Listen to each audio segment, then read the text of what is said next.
yung confession, ay hindi naman po nyo kailangan lumapit sa pastor ng CCF at sabihin, Pastor, forgive me. I have sinned. Okay? Hindi nyo kailangan gawin yun. Ang kailangan nyo lumapit sa Panginoon. Panginoon, nagkamali po ako.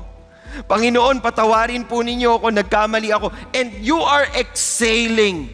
Iniaalis mo sa katawan mo yung pagkakamaling yun. Lord, sorry. Lord, sorry.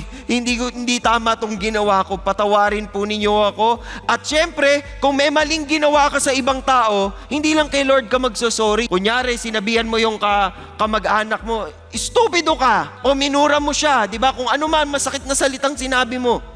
Hindi pwedeng nag-pray ka lang sa kama mo, Lord, patawarin niyo po ako.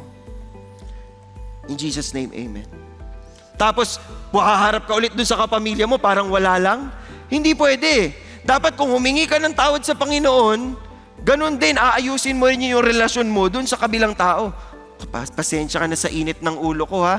Sorry, ha? Ganun, para nagsasara. Wala kang iniiwan na pwedeng paglaruan ng kaaway. Naintindihan niyo po yon?